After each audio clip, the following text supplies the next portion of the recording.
Hey everybody, it's your producer Chris Fafalius here. Every once in a while, we like to give everyone a little sneak peek of our After Party podcast, which is a weekly show that we do for members of our supporting cast. For a few bucks a month, you can get episodes like the one I'm about to share every week. It helps us continue creating Chris DeMakes a podcast and bringing you the best show possible. So if this sounds like something you'd be interested in, you can head over to chrisdemakes.com to check it out. That's chrisdemakes.com. Okay. This episode that we're sharing today is from back in November of 2021, and it's all about the 25th anniversary of the album Losing Streak from Less Than Jake. I would assume that at least some listeners of Chris DeMakes a Podcast celebrated that album milestone. And for anyone who happens to not know this, Chris DeMakes, the host of Chris DeMakes a Podcast, is in the band Less Than Jake. Okay. So I hope you all enjoy this sneak preview episode. Remember to check out chrisdemakes.com. If you join our supporting cast, you'll instantly get access to a huge back catalog of episodes of the After Party, and they are good, I promise. And they're ad-free. All right, here we go. Welcome to the After Party. Ready, set, let's go. Welcome to the After Party, the show after the show. Learn a little something new. Join us for the ride. Chris and Chris want all of you to know. The After Party's where it's at. The show after the show. Hey, man. Congratulations. Today is November 12th, 2021. And as of today, right now, Chris, Less Than Jake Losing Streak is a classic album. It is 25 years old today. How does it feel? So we're going to be sandwiched between the Eagles and Grand Funk Railroad today on the radio, huh? Yep, for sure. But yeah, man, 25 years. That's what I've always believed is when something becomes classic. Never again will this day happen, man. I think sometimes you got to take a step back and smell the roses and realize that it's an important day. I mean, we're always focused on the future or what's going on today, but sometimes you got to take a look back, man. Do you remember November 12th of 1996? Do you remember the release day of Losing Streak? Kind of, sort of, and I'll tell you that in a second. First off, thank you for the kind words. All jokes aside, it's crazy to think 25 years has passed since the release of this. Wow. I remember being a kid. My oldest cousin is 10 years older than me, and I remember him turning 25 when I was 15. I was thinking, like, I'm not going to live to 25. And I was never like this morbid kid, but it just seemed like he's old. I'm never going to be old. So 25 is amazing. I do remember the time period very vividly. November 1st, 1996, Less Than Jake played the Bo Diddley Plaza in downtown Gainesville. It was the release party for Losing Streak. I think like 3,000. It was a free show. Like 3,000 people showed up. It was a party. It was insane. Suicide Machines played with us that night. They came down to play. I think we had a couple opening bands. Capitol Records was gracious enough to ship us advance copies of the album that we had on sale for the fans there. They could get it 12 days ahead, almost 2 weeks ahead of the release date on the 12th. I want to say that I know we were on tour somewhere. I don't recall where. I could probably, with a quick Google search, find out, but I don't remember exactly where I was release day. But I do remember it may have been actually on the release day. I do remember walking in stores and malls and just being blown away that there was end caps in the front of the store with Losing Streak, and they had cardboard cutouts of the Losing Streak monster in there. It was a really special time. Yeah, that's really cool. Do you remember it all? Playing the album or seeing in real time people's reactions to it? Because I've heard you reference this before, Chris, that this album still sounds kind of raw to you. It wasn't as produced as some later Less Than Jake albums. But when you listen to this compared to Pezcore, it is such a step up. I mean, this album still sounds amazing to me, and I love it, but I get what you're saying as far as it sounding really raw and live still. Well, we had probably done on that Pezcore tour probably 200 live dates, so we had played so many shows. Roger was really coming into his own on Losing Streak. Pezcore, most of that record was written a lot of it was written before Roger even joined the band, or songs that Vinny and I had kicking around. So he was really, really able to put his best foot forward on Losing Streak, starting to really write songs. He came up with, I definitely know the chorus of Automatic. I can't remember if I came up with the verse chords or not, or the melodies, but he was starting to be a prolific writer in this band. And the time that we were doing this, it was so breakneck speed. Everything was happening so fast. And we got off the Pezcore tour and just immediately went in the studio and started recording this record. And looking back, I'm proud of the way that it sounds. I would never change anything. But I think what you're speaking of wasn't so much that, we had $100,000 budget. We were in a real studio. It was more of we just became a better band from Pezcore till Losing Streak. This record was still done to 2-inch tape. It wasn't done to a click track. It was just us counting off 4. A lot of it was cut live right off the floor in the studio. So it kind of sounded like what we sounded like then. Yeah, and man, you said like coming into your own. Pezcore, it's nothing against Pezcore, but like the songs, man. The recording aside, whatever, the songs on this album were so awesome. The melodies and the subject matter, the lyrics and everything. Dude, I wanted to ask you, like, you really, I want to say name drop. These might be fictional characters, but there's so many references to, like, for example, who's Frank? Who's just like Frank?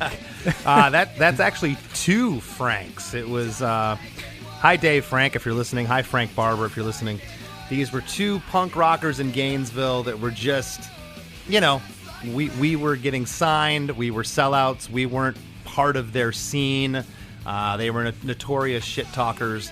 And we wrote a song. It was just, kind of poking back at them. I don't even know if they ever really knew that, but it was 2 different guys. They were just kind of too cool for school, too cool for Less Than Jake, and we wrote a song about it. Wow.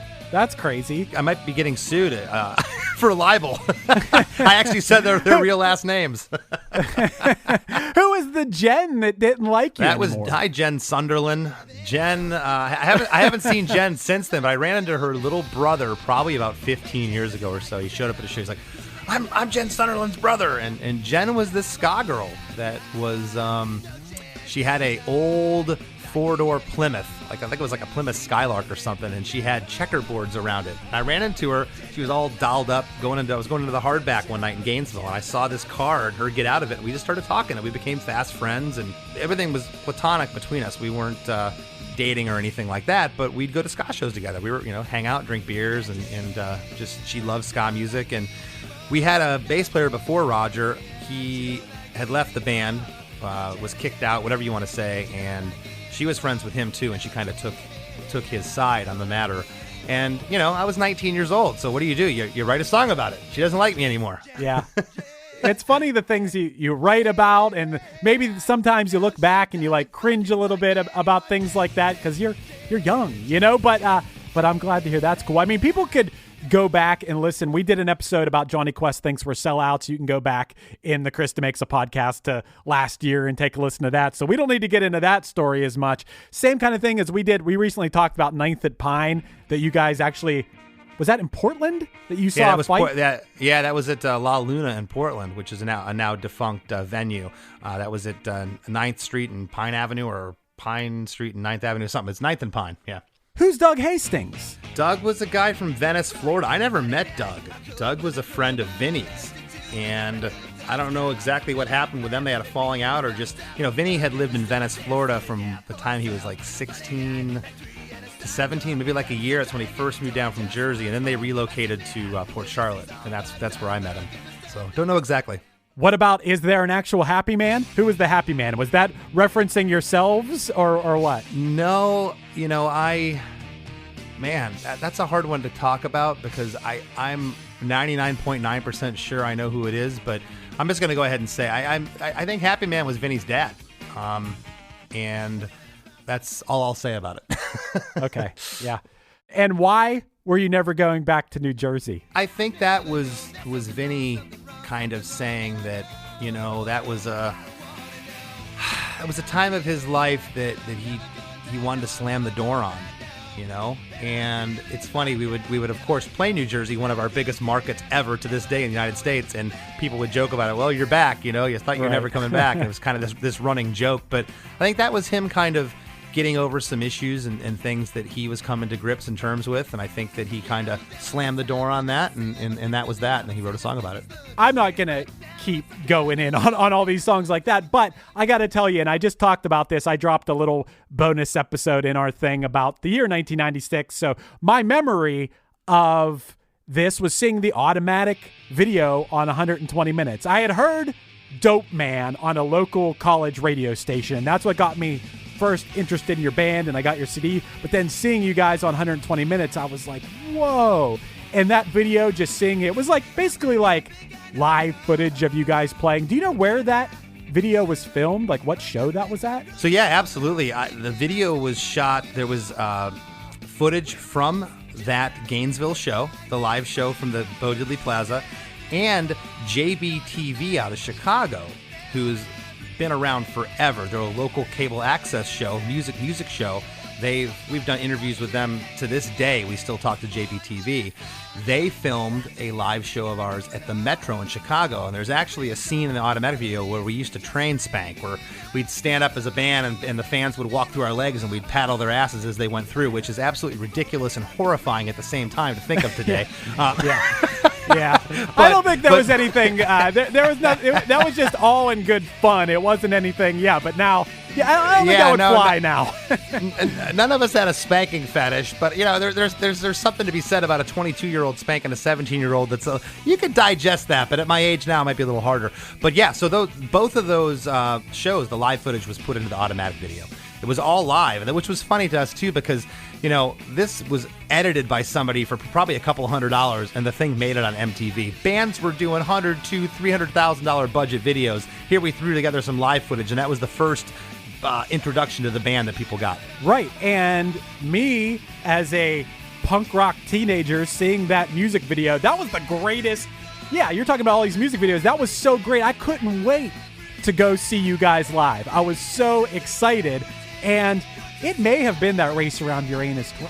It had to have been. That had to have been the first time I saw you guys, and I was so excited because I saw right there in the music video, I saw how fun your shows were. Well, I think, if I remember correctly, I think that was Craig Aronson's whole thing. He was like, yeah, let's not try to make some video where you guys are, which we ended up doing with Dope Man, like we were in the skating rink. And, I think he was like, your live show is what you've built this band on. Let's show the craziness and show that side of you. That's your bread and butter. And I think he was right. Yeah, you didn't need to overthink it. You just needed to show people what you were actually doing. And I can speak from personal experience. It worked. And I remember that debuting. I think 120 Minutes used to come on. Was it Sunday nights? Yep, Sunday nights at midnight.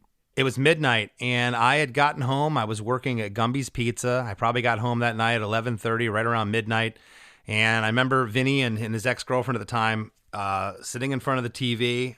I think Roger was there, and we just were all like kids in a candy store. I mean, here we had been watching MTV at that point for about 15 years of our lives, and we were going to be on it. Yeah. And you're just on pins and needles, and it's like, there's 9 Inch Nails, their video gets played, and then there's like, Nirvana or whoever's next, and then, the Pixies, and then boom, finally we came on. It was like, holy crap. It was the coolest thing ever, man. It was something that I'll never forget seeing that. And we got played after that a couple times on MTV, and it never had the impact of that first time. Yeah, that was something every week. I didn't stay up till midnight on Sunday nights and then go to school, but I taped it every week.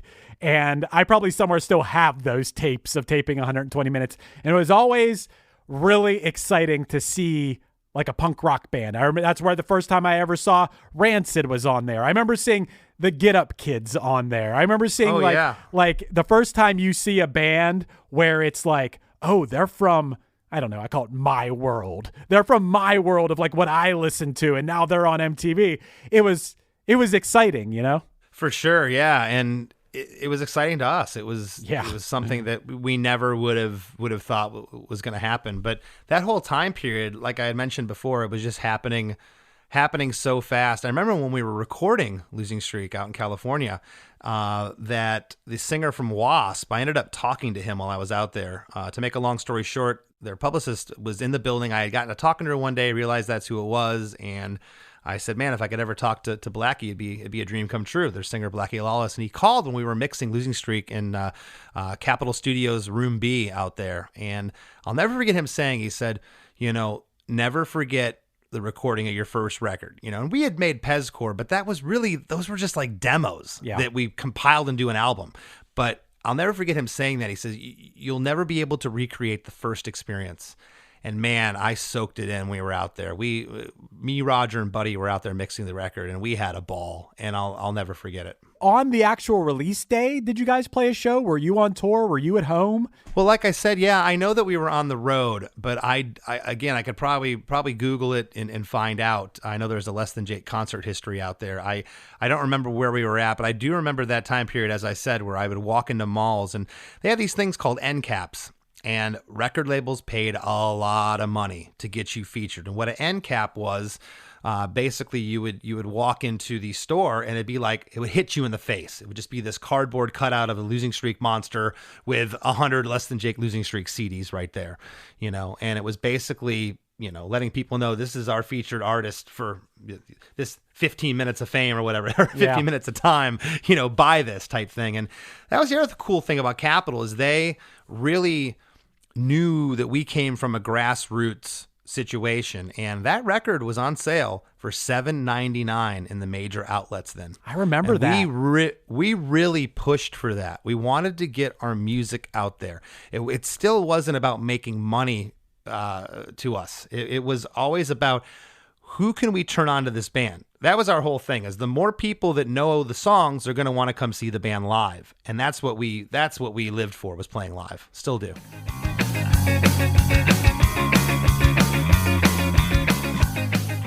Hey, everybody. We'll be right back after a few words from our sponsors. Do you like to laugh, geek out on music, and learn all about that band or artist who had that one song back in the day, but then seemed to fall off the face of the earth? If so, you need to subscribe to One Hit Thunder. Together with an array of interesting and hilarious guests, we do a weekly dive into one-hit wonders like Eiffel 65's Blue, Krayshawn's Gucci Gucci, EMF's Unbelievable, Delamitri's Roll to Me, Los Del Rio's Macarena, Musical Youth's Pass the Dutchie, and even Patrick Swayze's She's Like the Wind. So are you subscribed to One Hit Thunder or what? As Desiree would say, you gotta be. And as K7 would encourage, you gotta come, baby, come and join in on the fun of the One Hit Thunder podcast.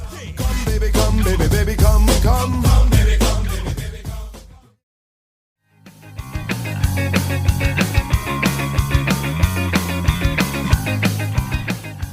I mean, that was an exciting time as far as, and I'm sure you saw this, and this had to be so exciting. Any mall you went into had like at least 2 record stores: National Record Mart, Camelot, Waves, all these places. Your CDs were in all of them, and probably multiple copies in all of them. They were, and then we were also going to places like, Mad Platter Records in Riverside, California, and all these different indie stores, and we were doing in-stores. So we were going in there and playing. Reckless Records in Chicago was another one I remember. I remember doing in-stores for the chains, such as Tower Records too, but we were going to the mom and pop alternative record stores. We were going to the chain stores, and we were, going in there and doing in-store signings. And I remember some of those back then. It was just, the record stores would market the living hell out of it, because they wanted people to come to their store and buy not just our record, but, posters and black lights and lava lamps and whatever else they were selling, So there'd be lines snaked around the corner, and we're just sitting there going, what's going on? And people wanting our autographs. It's like, who the hell would you ever think would want my autograph, It's crazy to think how much the record stores themselves, I mean, even the chain record stores, were a big part of the promotion of the album. I know from experience that I would walk into the record store, and if I saw this Less Than Jake and the cover art stood out to me and it was $7.99, I might just buy it. I might just, I can think of so many times it was like either whatever record label it was on, or the cover artwork, or just hearing about them through the grapevine, and the price was right, and I would buy it. And at that time, if you spent in your case, $7.99, that's a good deal. But even if you spent the $12.99, $13.99 on the CD, you're going to actually listen to it and try to like it. You spent money on it. It wasn't just streaming where it's like, oh, I don't like this 5 seconds in, and you move on to the next thing. Yeah, you spent time with an album. Yeah, I think we've touched on that, or I've touched on that either on the after parties or the main podcast, where I've said exactly what you just said. It's like, I used to save up all week mowing lawns, and I'd go buy that cassette or that CD, and a lot of times on first listen, I was underwhelmed, but damn it, I just shelled out $14. Exactly. And $14 was hard to come by when you're 15 years old. And I'm going to force myself to like this. And you know what? Some records aren't immediate. You have to listen to them for it to hit you. And I feel like that's kind of lost today. Not to sound like, grandpa here that walked uphill both ways to school, but there's some truth behind that. It kind of forced you to listen to music a little harder versus now it's like 30 seconds in. I don't like this. Next stream. Absolutely, man. And, I can speak to this, and I'm sure a lot of people that are listening can. And I mentioned this when I did that 1996 little bonus episode, but I knew every word to this album. And I wonder if it came out right now and I was 16 years old, I might know the words to the singles, but I spent so much time with it. I didn't have as much stuff coming at all angles, and I spent time with the album. And yeah, you could dig into an album. Dude, I got to tell you a funny story. I know you just did a thing with him, but my friend Matt Kelly, who's a producer of One Hit Thunder, I don't know if I ever told you this, but he would buy CDs or acquire CDs, someone give it to him, and he would make mixtapes or mix CDs of his least favorite song on a bunch of albums and listen to them and try to make himself like them. That's how crazy he was. But I'm sure he wasn't alone in that. Like you really spent the time and dug in. And if someone made an album as a piece of art, as an entire work in itself, yeah, people might give that. It wasn't as singles driven as it is now. People would spend time listening to a whole album. Yeah, and I think that's why we have the fans that we still do today, that we're still around after almost 30 years, is because we were never a singles band. We never had that one song that shot through the stratosphere. It was kind of, we were an album band. We weren't a singles band. If you liked the band, you liked the band. People, Losing Streak's an interesting record. So is Hello Rock You. People, it's all over the place when you ask people what their favorite song is. All the tracks get picked. Yeah. Even the songs that I feel are kind of B-sides, there's people that think that's the best song on the record. And that's a good problem to have. I look at this track listing, 16 songs, and to what you're saying, Chris, is exactly true. I could see why any of these songs could be someone's favorite song in this album. I remember, like I said, Dope Man was the first song I ever heard. I think Ninth at Pine became my favorite song in this album at the time. Now when I look back, it's Automatic. Punchline did a cover of Automatic. It's because that's the first track. That was the song that I saw the video for on 120 Minutes. But I could see someone grasping onto the lyrics of something like something's out there and it takes me away. I could see someone relating to a lyric like that. Or, Jen doesn't like me anymore. Someone was in a situation like that, and it just speaks to them. There's not a song on this album where I'd be like, no, that wouldn't be someone's favorite song. Yeah, and Ninth at Pine was one of those ones. That was a Roger song, again, to where he was kind of coming in as a in the forefront as a writer in this band. He brought that tune in. That was all Raj, and it's funny because people. They assume whoever sings the song wrote the song, and yeah. I certainly put my stamp on the song. I sang it and I probably tweaked some parts in it. I don't recall specifically, but that was a Raj song. And I remember just hearing that hook of that chorus. I'm like, it was awesome. It was great. But yeah, that's the one thing. Speaking of Automatic, this past tour we just got off with Newfound Glory. That's the song we were opening with every night. And as soon as I hit those opening chords, you would just see the place, the people that knew us, that just the room would light up. You guys were really good at choosing the track placement on this album. And I don't know, Automatic definitely seems like it should be the first song on this album. Even if you gave me all these songs, mixed them up, and I didn't have this preconceived notion, it seems to make sense to me that would be the first song. Yeah, I'll toot my horn here. I was the one that did all the track listings. I was always the guy. The other guys in the band would chime in, but I came up with the track listing for Losing Streak. Mike Park actually came up with the track listing for Pezcore. He did that record. We didn't have anything. That was kind of like I don't even think we knew there was a track listing for a record. That was our first one. But I did Losing Streak. I did Rockview. The only songs on Rockview that, and it's funny because I think the Japanese release had to go to print. 5 State Drive and theme song for H Street are flip-flopped on the Japanese Hello Rockview release. That's because that was the original track listing. Someone in Capital EMI America said, no, it should be flipped the other way. So 5 State Drive's at the top of the record and theme songs later. And I think that's the right call. I was wrong. Well, Chris, let me ask you, at this time, since you were the one deciding the order of the track listing here, did you have that concept in your head of tracks 3 and 4 are the singles. Did you think Ninth at Pine and Sugar in Your Gas Tank were the singles, or did you have no real concept of that yet? Oh, no, there was no concept of singles. For me, it was always, when the song ends, what key is it in? The song starts in D, but it ends in E, automatic, which the first chord in Happy Man is B, which is the upstairs neighbor of E. That might not make sense to people, but I would think in terms of that, how the record would flow. And then I would look at things like, ooh, these 3 songs in a row, ooh, they're all in the key of A. Okay, we got to change that. I can't have 3 songs in the key of A. It's got to change for the listener and for the ear. So there was a lot of things taken into consideration. Even song titles, like if there was 3 songs that had, the first letter was S in the song, like, ooh, that looks weird. Yeah, yeah. So you did a lot of things that maybe made people like me who listened to this album, like, I'm not kidding, man. I put this album on and listened to the whole thing all the way through. I wasn't just be like, oh, I want to listen to that song again. This was an album. Like, you listen to this all the way through. I know that me and my friends, I remember, driving around to go to a high school basketball game or whatever. And this CD was playing from front to back, and it wasn't just listening to one song over and over. And yeah. And maybe you did a good job of that, of making you want to listen to the whole thing as an entire work.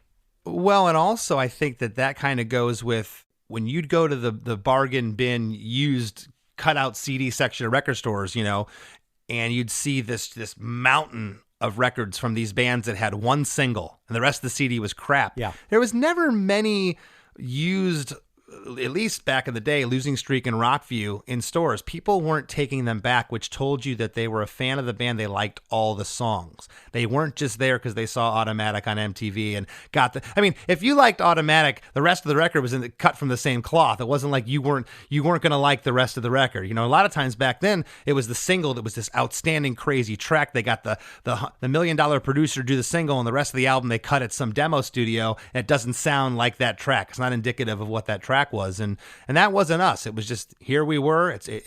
That's what it was. I mean, that's why you guys are one of the bands that were the blueprint for so many bands like my own, and that you paid your dues. And all of these songs, there weren't, I don't consider, maybe Chris, you would say like, oh, that was just a filler throwaway song, but I don't feel that way about any of these. I feel like there's real heart behind all of these songs, whether they're more fun sounding or a more serious sounding song. They all feel like there was a reason why it was on here. And yeah, in comparison to some of those bands that came out of nowhere, it's like, who is this band? I won't say any band names. I know my friends know which bands I might be talking about here, but like, who had this one single, they came out of nowhere and they disappeared just as quickly. You guys had been out on the road, you were paying your dues, and it came through in the album. I think that's why, for me, this album stands the test of time.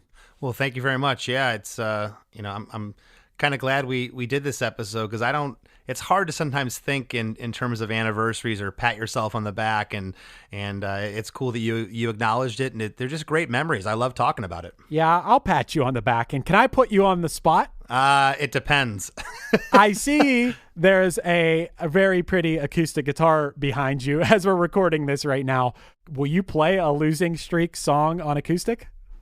I can do that. I can't promise it's going to be good or sound great, but we're gonna wing this right now. This is no overdubs, nothing, because it doesn't need to be. Let me think here. Which one are you gonna do?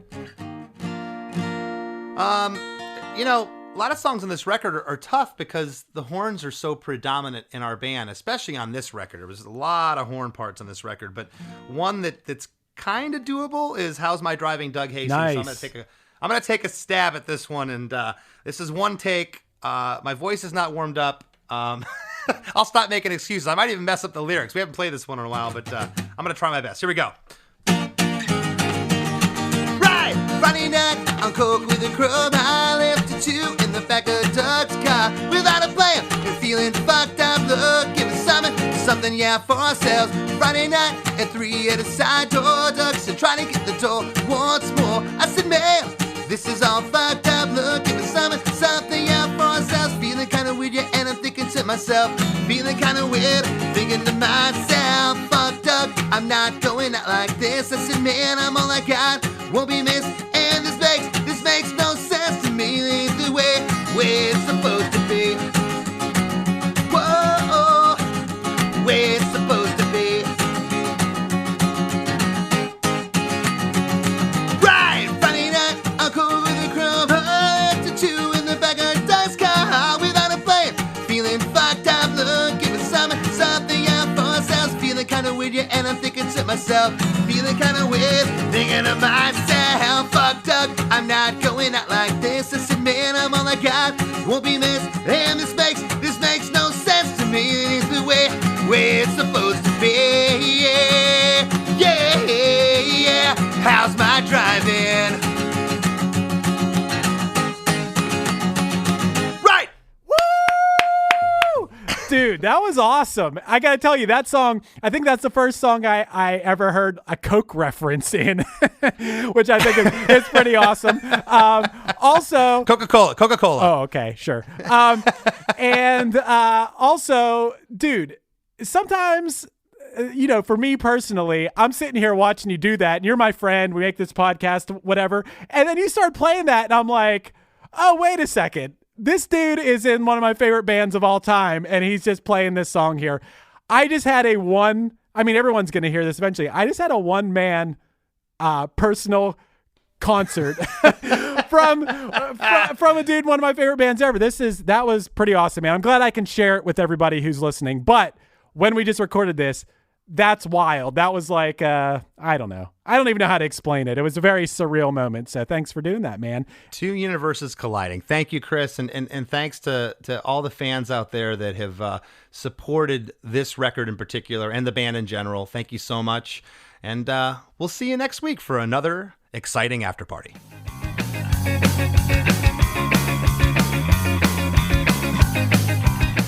All right. I hope you all enjoyed that sneak peek of the after party. There are tons of episodes for you to listen to when you join our supporting cast at ChrisDeMakes.com, and a new one is added each week. So go get them and help us keep making the pod that you love at the same time. Thanks, everybody. Ever wonder what a punch from Elton John feels like? Or how you'd cope with having turned down the chance to be in Nirvana? Or what signal Keith Richards gives when he wants you to get the hell out of his hotel room? Fans of Too Much Effing Perspective don't have to wonder, because they've heard these exact stories and a jillion others on our podcast. I'm Alex Hoffman, former tour manager for Radiohead. And I'm musician and comedy writer Alan Keller. On the TMEP show, we get guests like Nancy Wilson from Heart, Jeremiah Freites from the Lumineers, and Modern Family's Julie Bowen to tell us things they may have only shared with their therapist, clergy, or a TMZ stringer.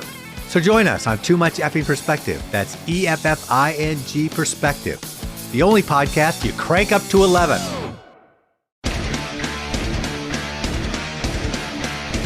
Hey there, I am Johnny Christ from Avenged Sevenfold, and I've got a podcast called Drinks with Johnny you're going to want to check out. I sit down with a bunch of different people from all different walks of life, from professional wrestlers to actors, comedians, fighters, musicians, everything in between. I'm just looking to make some friends and have a good time doing it. So if that sounds like something you're into, go check out Drinks with Johnny, streaming everywhere now.